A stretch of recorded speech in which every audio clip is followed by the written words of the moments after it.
नमस्कार दोस्तों, आप क्राइम तक दिख रहे हैं। बात करते हैं कन्नड़ अभिनेत्री रान्या की, जो पकड़ी गई है। हम सबको पता है गोल्ड बार्स मिले हैं, करीब 12 करोड़ रुपए की कीमत।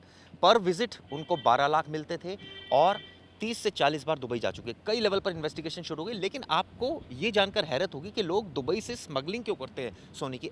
आखिर ऐसा क्या मतलब डिफरेंस आ जाता है कि वहाँ सोना सस्ता है नेचुरली, यहाँ महंगा है। क्या फ़र्क आता है, इसके बारे में एक रिपोर्ट है जो मैं आपको बताता हूँ। क्या दुबई में भारत के मुकाबले सोना सस्ता बिकता है? ये सवाल ज़रूर उठता है। अगर सस्ता बिकता है तो कितना सस्ता बिकता है? हम सबको पता है कि जो भारत में 24 कैरेट सोना मिलता है वो करीब 87 से 88 हज़ार है पर 10 ग्राम। और ये जो ये कहा जाए कि रेट्स हैं, ये बदलते रहते हैं आए दिन। इसमें 15% आयात शुल्क जोड़ लीजिए, यानी 10% बेसिक कस्टम ड्यूटी और 5% जीएसटी।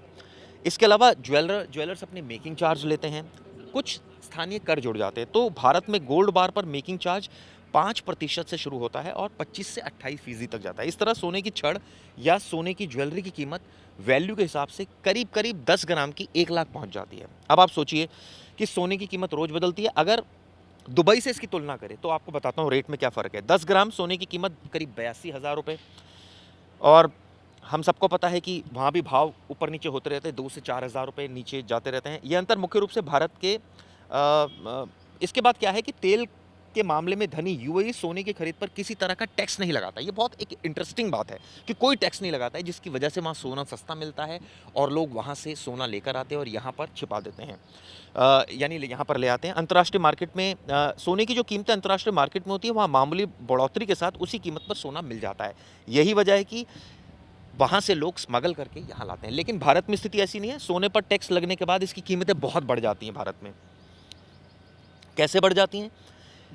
मान लीजिए कि अगर कोई व्यक्ति कानूनी रूप से दुबई से 1 किलो सोना लाना चाहता है तो उसे इसकी कीमत के अलावा अतिरिक्त पैसे चुकाने पड़ेंगे, यानी कि अगर ईमानदारी से लाता है। इसी वजह से वो ऐसा नहीं करता है। और ये कहा जाए कि मुख्य रूप से फ़ायदा जो होता है वो तस्करों को होता है, क्योंकि वो लोग दुबई से सोना लाते हैं, भारत में जो है वो टैक्स की चोरी बचाते हैं, छिपा के लाते हैं और उसके बाद यहाँ पर जो रेट चल रहा होता है उसके आसपास बेच देते हैं। तो उनको करीबन 10 ग्राम में ही आप मानकर चलिए 15 से 20 हज़ार रुपये का फ़ायदा हो जाता है। और आप सोचिए अगर ये वास्ट लेवल पर वो कर रहे हैं तो कितना फ़ायदा हो।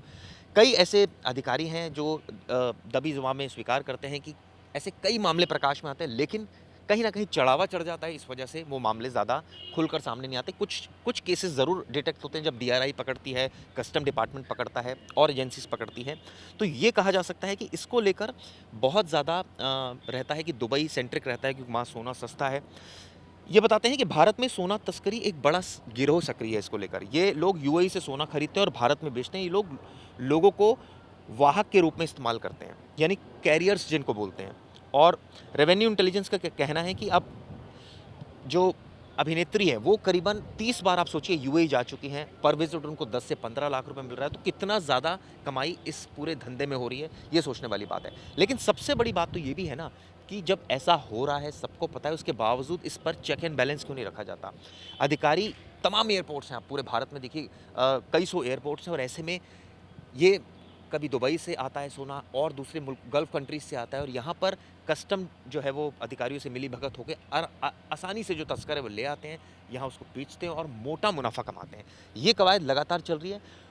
ऐसे में अभी तो अभिनेत्री पकड़ी गई है, उम्मीद यही की जानी चाहिए कि ये जो सिलसिला है ये लगातार चलना चाहिए। इस पर डेली चेक एंड बैलेंस होना चाहिए और कार्रवाई होनी चाहिए, तभी इस तरह की तस्करी रुकेगी। वरना भारत को ये कहा जा सकता है कि रेवेन्यू का बहुत बड़ा नुकसान होगा और होता भी आ रहा है। हम देखते भी जा रहे हैं। ये वीडियो कैसी लगी दोस्तों ज़रूर बताइएगा। शुक्रिया।